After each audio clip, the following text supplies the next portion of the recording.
받으실 하나님 말씀은 에스겔 16장 15절에서 34절까지의 말씀입니다. 구약성경 1170면에 있습니다. 우리 다 찾으셨으면 한 목소리로 봉독하겠습니다. 그러나 내가 내 화려함을 믿고 내 명성을 가지고 행함하되 지나가는 모든 자와 더불어 음란을 많이 행함으로 내 몸이 그들의 것이 되도다. 내가 내 의복을 가지고 너를 위하여 각색으로 산당을 꾸미고 거기에서 행음하였나니 이런 일은 전무후무하니라. 내가 준 금, 은 장식품으로 너를 위하여 남자 우상을 만들어 행음하며 또 내 수놓은 옷을 그 우상에게 입히고 나의 기름과 향을 그 앞에 베풀며 또 내가 내게 주어 먹게 한 내 음식물 곧 고운 밀가루와 기름과 꿀을 내가 그 앞에 베풀어 향기를 삼았나니 과연 그렇게 하였느니라. 주 여호와의 말씀이니라. 또 내가 나를 위하여 낳은 내 자녀를 그들에게 데리고 가서 드려 제물로 삼아 불살랐느니라. 내가 내 음행을 작은 일로 여겨서 나의 자녀들을 죽여 우상에게 넘겨 불가운데로 지나가게 하였느냐. 내가 어렸을 때에 벌거벗은 몸이었으며 피투성이가 되어서 발짓하던 것을 기억하지 아니하고 내가 모든 가증한 일과 음란을 행하였느니라. 주 여호와의 말씀이니라. 너는 화 있을진저 내가 모든 악을 행한 후에 너를 위하여 누각을 건축하며 모든 거리에 높은 데를 쌓았도다. 내가 높은 데를 모든 길 어귀에 쌓고 내 아름다움을 가증하게 하여 모든 지나가는 자에게 다리를 벌려 심히 음행하고 하체가 큰 내 이웃나라 애굽 사람과도 음행하되 심히 음란히 하여 내 진노를 샀도다. 그러므로 내가 내 손을 내 위에 펴서 내 일용할 양식을 감하고 너를 미워하는 블레셋 여자 곧 내 더러운 행실을 부끄러워하는 자에게 너를 넘겨 임의로 하게 하였거늘 내가 음욕이 차지 아니하여 또 아수르 사람과 행음하고 그들과 행음하고도 아직도 부족하게 여겨 장사하는 땅 갈대아까지 심히 행음하되 아직도 족한 줄을 알지 못하였느니라. 주 여호와의 말씀이니라. 내가 이 모든 일을 행하니 이는 방자한 음녀의 행위라. 내 마음이 어찌 그리 약한지 내가 누각을 모든 길 어귀에 건축하며 높은 데를 모든 거리에 쌓고도 값을 싫어하니 창기 같지도 아니하도다. 그 남편 대신에 다른 남자들과 내통하여 간음하는 아내로다. 사람들은 모든 창기에게 선물을 주거늘 오직 너는 내 모든 정든 자에게 선물을 주며 값을 주어서 사방에서 와서 너와 행음하게 하니 내 음란함이 다른 여인과 같지 아니함은 행음하려고 너를 따르는 자가 없음이며 또 내가 값을 받지 아니하고 도리어 값을 줌이라. 그런즉 다른 여인과 같지 아니하니라. 아멘. 저는 오늘 여러분과 함께 읽은 에스겔 16장 15절에서 34절의 말씀을 본문으로 해서 은혜를 잊어버린 가증한 배신 행위 이와 같은 제목을 함께 이 새벽에 잠시 은혜를 나누겠습니다. 은혜는 바위의 색이고 원수는 물의 색이라는 말이 있죠. 이 말씀은 은혜는 오래 기억하고 원한이나 미움은 쉽게 잊으라는 의미의 우리나라 속담입니다. 또 이와 유사한 사자성어도 있습니다. 각골난망, 뼈에 새겨 잊기 어렵다는 뜻이죠.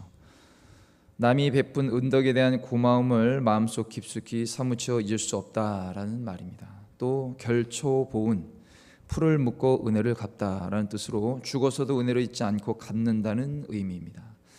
앞에 속담과 중국의 사자성어를 만든 사람들이 하나님을 아는 사람인지 아닌지는 정확히 알 수 없지만 우리가 예상할 수 있는 것은 이 사람이라는 존재는 본래 은혜를 입으면 그에 대한 감사와 고마움을 느끼는 존재라는 것일 것입니다. 그러나 오늘날 세상이 너무 각박해서인지 뉴스나 미디어를 보기가 겁나죠.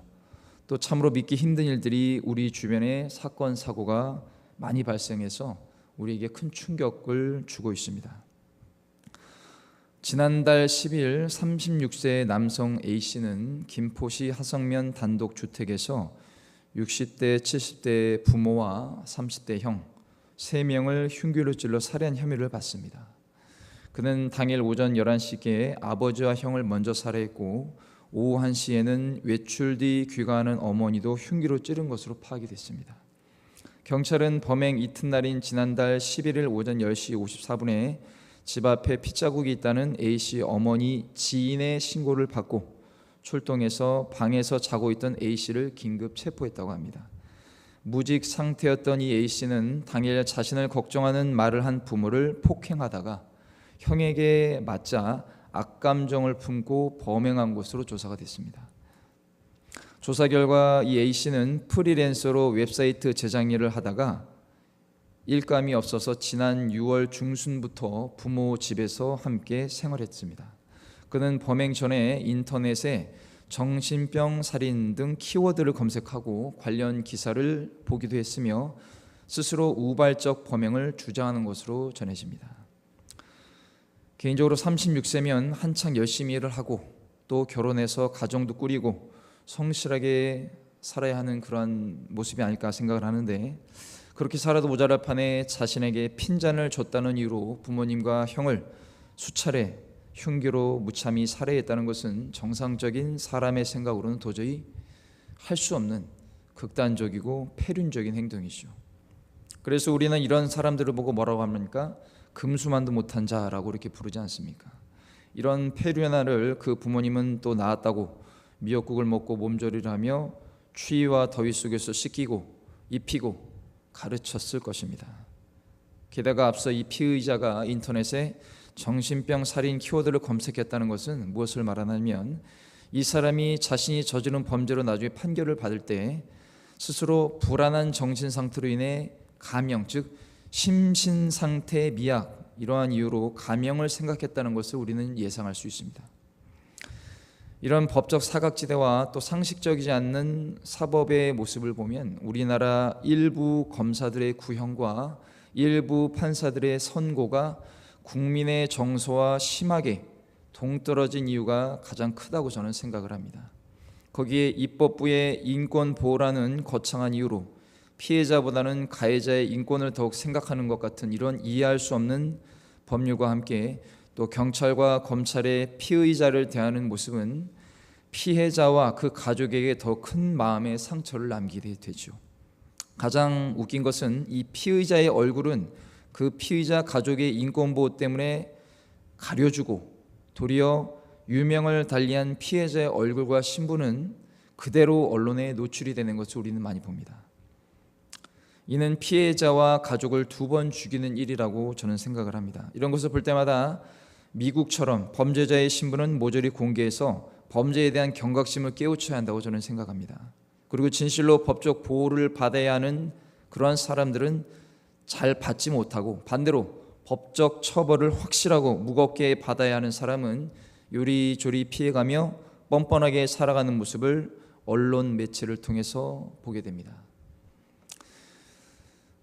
국가와 국민의 지도자라는 사람들이 전과자가 되게 많죠. 일반 국민들도 저지르지 않는 파렴치한 범죄들을 저질렀음에도 그들은 마치 무슨 훈장이라도 되는 것처럼 그런 사람들끼리 모이고 밀어주고 당겨주고 권력과 자리를 나눠먹는 오늘날의 우리나라의 현실을 보면 그렇게 이상한 것 같지도 않습니다. 국가의 지도자부터 참모들과 고위공직자들의 전과 기록을 보셨습니까? 기가 차서 말도 나오지 않을 정도입니다.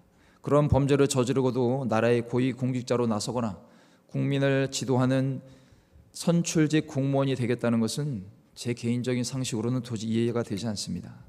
그래서 국민은 자신의 수준에 맞는 정부를 가진다라는 말이 있듯이 우리 대한민국이 어쩌다가 이런 지경에 와 있고 또 그런 사람들이 국가를 이끌고 국민 위에 존재하게 되었는지 참으로 이해할 수가 없습니다.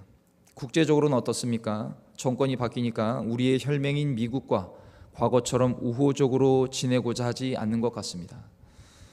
그들은 안미경중, 즉 안보는 미국, 경제는 중국, 이러한 이름으로 다소 이해할 수 없는 모습이 있는데 미국이나 중국 모두에게 우리 대한민국을 그렇게 좋게 바라보게 하지 않는 정책입니다. 특히 세계 최강대국 미국은 우리나라와 상호 방위조약 체결국으로 공식적 동맹 관계를 맺고 있으며 대한민국은 미국의 유일한 공식 동맹국입니다. 사랑하는 성도 여러분, 그 누가 인정하던 인정하지 않던 역사적 사실로 보면 이 미국은 단순히 우리나라의 혈맹 차원을 넘어서서 매우 고마운 나라입니다.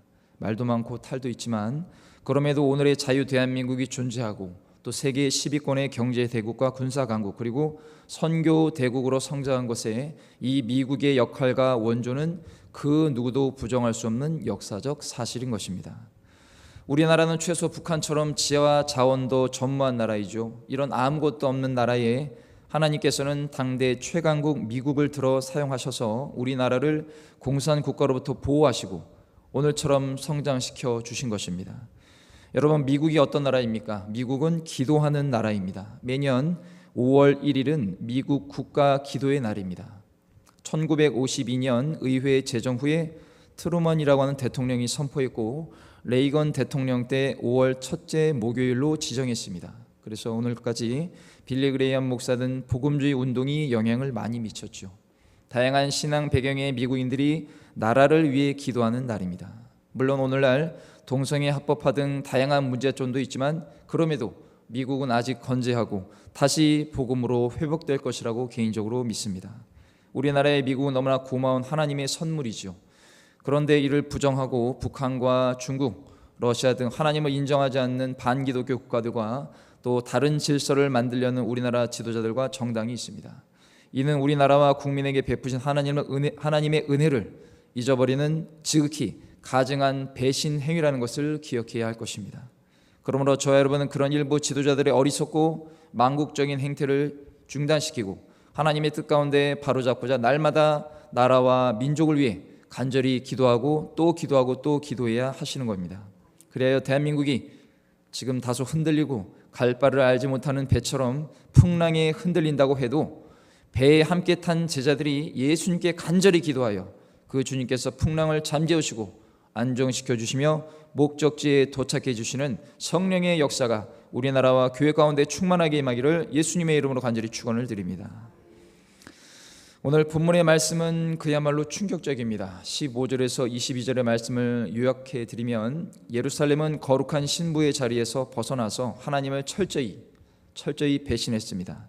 특히 그들의 배신 행위는 다음과 같습니다.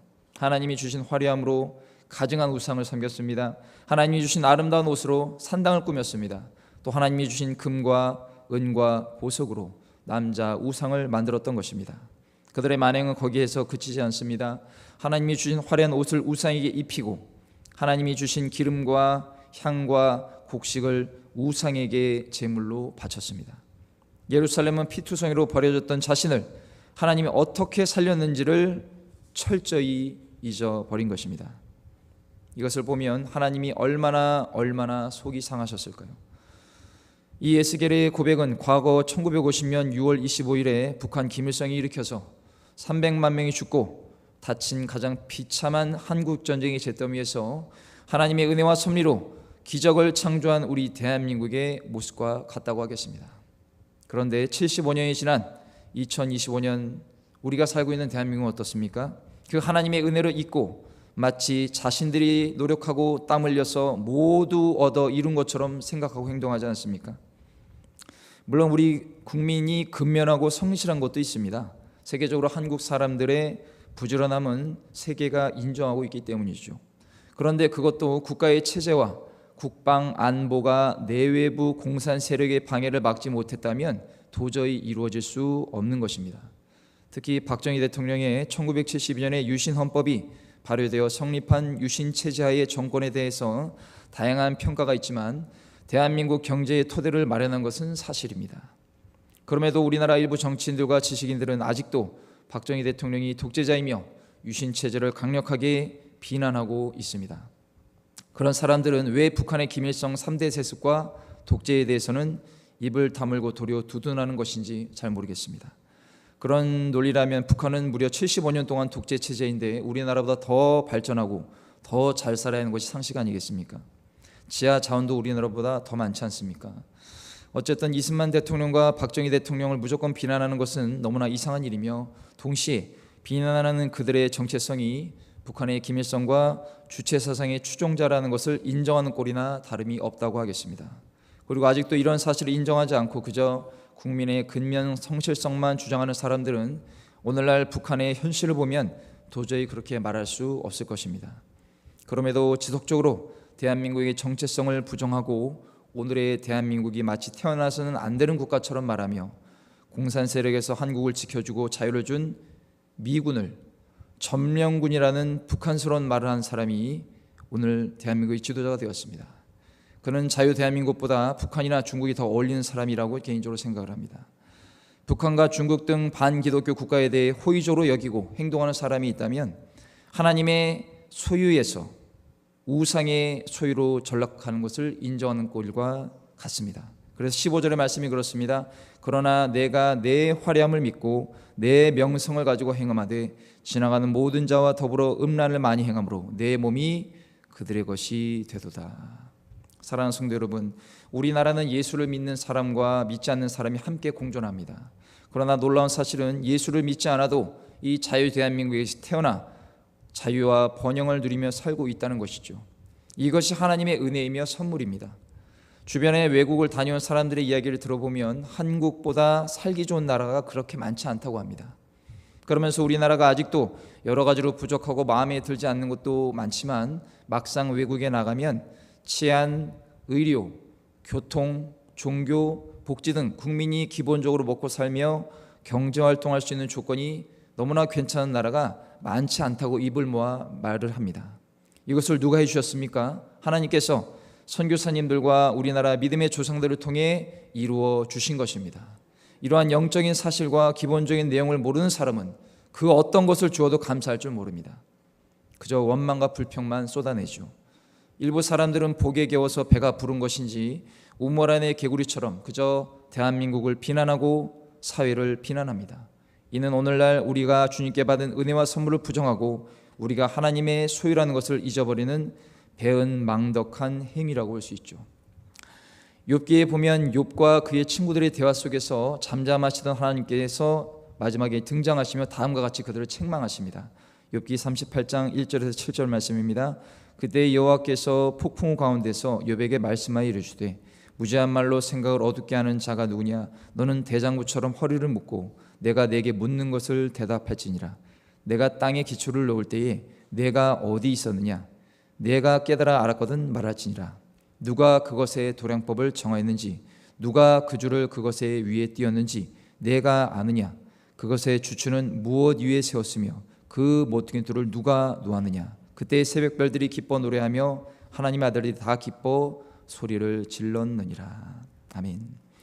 하나님의 이러한 말씀은 당시 동방의 의인이라고 불리는 욥도 반박할 수 없는 하나님의 어미하신 창조의 섭리와 세상을 이끌어 가시는 절대 주권자에 대한 창조주의 그 위험에 우리 인간이 도저히 범접할 수 없는 거리를 말하고 있는 것입니다. 그러므로 우리 인간은 명확히 존재하는 한계를 인정하고 직시하여 하나님 앞에 철저히 겸손하고 또 겸손해야 하는 것입니다.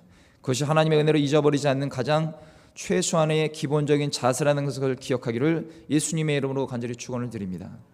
이어서 23절부터 34절의 내용은 예루살렘이 하나님을 저버린 대표적인 행동으로 당시 강대국이었던 애국과 아수르를 의지한 것을 말합니다. 예루살렘은 오직 하나님만을 의지했음에도 당시 정치적 이익과 안전을 위해서 강대국을 선택한 것이죠. 하나님은 이러한 예루살렘을 마치 남편을 두고 바람을 피우는 방자한 음료로 비유하셨습니다. 30절 31절 말씀입니다. 주 여호와의 말씀이니라. 내가 이 모든 일을 행한 이는 방자한 음녀의 행위라. 내 마음이 어찌 그리 약한지 내가 누각을 모든 길 어귀에 건축하며 높은 데를 모든 거리에 쌓고도 값을 싫어하니 창기 같지도 아니하도다. 여기서 이 방자한이라는 히브리어 살레테트인데 여성 형용사로 심술사납고 고약한 여자를 지칭합니다. 심술사납고 고약한 여자. 이는 자기와 자기가 하는 모든 행위가 오직 자신에게 법이나 규정과 같이 멋대로 행동하는 여자를 말하는 것이죠. 개역 표준역 성경을 보니까 철면피한 창녀라고 써 있습니다. 철면피한 창녀. 그리고 영어 성경을 번역한 걸 보면 뻔뻔한 매춘부라고 써 있습니다. 이런 모습은 하나님을 모르고 살아가는 타락한 세상 속에 전형적인 자기중심적인 사람의 모습이라고 볼 수 있죠. 그런데 때론 예수를 믿지 않는 사람이라 할지라도 나름대로 법과 규정을 지키며 심지어 남들에게 전혀 피해를 주지 않고 도덕적으로 바르게 살아가는 사람도 많이 있습니다. 그런데 오늘 하나님께서 에스겔에게 말씀하신 것으로 보아 우리가 생각할 수 있는 것은 애초에 선택받지도 않았고 또 하나님을 믿지 않고 사는 사람들보다 더 끔찍하게 변하여 추악하게 사는 사람들이 있는데, 그것은 바로 하나님을 섬기고 은혜를 받아 누리다가 교만해져서 하나님을 배신한 사람들입니다. 그런 사람들은 하나님이 계셔야 할 자리에 자신이나 다른 우상을 두고 경배합니다. 결국 하나님은 자기 마음대로 살아가는 일부 그리스도인들의 모습과 이에 대해 에스겔 선지자를 통해 경고하고 계시다는 것입니다. 사랑하는 성도 여러분, 살다 보면 불신자들이 타락한 상태로 살아가는 모습도 참 보기 힘들고 불편하지만 가장 참기 어려운 것은 무엇입니까? 예수를 잘 믿고 잘 살던 사람들이 마귀의 유혹에 넘어가서 세상 사람들보다 더 타락하고 더러운 모습으로 변하여 살아가는 모습을 보는 건 아니겠습니까? 외람되지만 제가 아는 어떤 목회자는 교회에서 지급된 선교 후원금을 바르게 사용하지 않고 도리어 개인 용도와 자신의 인맥 관리, 그리고 교단의 주요 인사들의 정치 자금으로 사용하다가 재정 관리자의 추적으로 발각이 돼서 교회 내에 크게 문제 일으킨 것을 전해 들었습니다. 그런데 그 목회자는 자기 나름대로 변명을 하는 것이, 그렇게 몇 년 동안 지급을 해줬으면서 이제 그런 문제를 삼느냐라고 말을 했답니다. 그리고 나도 이게 문제가 되는 것을 알았다면 쓰지 않았을 것이다 라는 말을 하더라는 것이죠. 결국 재직 측은 교회의 분란을 최소화하기 위해서 목회자의 조용한 퇴진을 원했지만 그 목회자는 이대로는 물러날 수 없다며 팽팽한 기싸움을 했습니다. 양측의 갈등은 더 심각해져서 급기야 재직 측은 주일에 목회자가 단상에서 말씀을 전하는 것을 막았고, 또 목회자는 이를 물리치기 위해서 경찰을 불러서 주일에 아침에 교회 입구에 경찰차가 출동하는 최후의 상황까지 일어났다고 합니다. 생각만 해도 너무나 가슴이 아프고 쓰린 일이 아닐 수 없죠. 진실로 양측이 하나님과 교회 그리고 성도들을 생각한다면 그렇게까지 추한 모습을 보여줘서는 안 되지 않는가 하는 생각을 조심스럽게 합니다. 그러므로 우리는 날마다 자신을 말씀에 비추어 보면서 바른 길을 걸어가고 있는지 확인해야 하며, 또 나의 의지와 결단만으로는 부족하기 때문에 오직 성령의 충만함을 받아 말씀대로 살아가도록 노력하는 주님의 거룩한 신부의 삶이 되기를 예수님의 이름으로 간절히 축원을 드립니다. 말씀 맺겠습니다. 구약의 사울 왕은 하나님의 절대 은혜를 받아서 왕이 되었습니다. 그런데 마음에 골리앗을 무찌른 다윗을 향한 백성들의 환호와 시기와 질투가 생겼고, 그것이 마귀에게 틈을 열어주어 사울은 철저히 타락한 길에 접어들게 됩니다. 결국 사울 왕은 악령이 내려 그 악령의 지배를 받아 다윗을 보기만 하면 죽이기 위해 안달이 났죠. 사울은 한때 하나님의 영이 충만하게 임했고 하나님의 사람으로 귀하게 쓰임을 받던 사람이었습니다. 그러나 그도 자신의 욕망을 극복하지 못했고 인간적인 욕심에 이끌려 하나님의 귀한 은혜를 잊고 타락했습니다. 은혜를 잊는다는 것은 그 은혜를 베푸신 하나님을 버린다는 것이며, 하나님이 베푸신 은혜를 한낱 인간이 은혜로 여기지 않는 매우 가증한 배신 행위라는 것을 기억해야 합니다. 그런 자들에게 성경은 어떻게 경고합니까? 히브리서 10장 29절에 하물며 하나님의 아들을 짓밟고 자기를 거룩하게 한 언약의 피를 부정한 것으로 여기고 은혜의 성령을 욕되게 하는 자가 당연히 받을 형벌은 얼마나 더 무겁겠느냐 너희는 생각하라. 은혜는 하나님만이 우리에게 베풀어 주실 수 있습니다. 혹 오늘 우리가 돈이 없고 먹을 것이 없고 부귀 영화가 없어서 삶의 어려움과 연약함 그리고 고통이 다소 있을 수는 있겠지만, 그보다 오늘의 나를 살게 하신 극진하신 십자가의 사랑과 은혜가 없다면 우리는 단 1분도 살 수 없는 인생인 것을 기억하시기 바랍니다. 그리고 오늘 읽은 하나님의 말씀을 더욱 묵상하며 하나님의 자녀라는 가장 값지고 귀한 신분을 받은 존재로서 날마다 하나님을 예배하고 감사와 헌신을 드리는 성숙한 자녀들이 되어 오직 주님께만 영광 돌리기를 예수님의 이름으로 간절히 축원을 드립니다. 기도하겠습니다.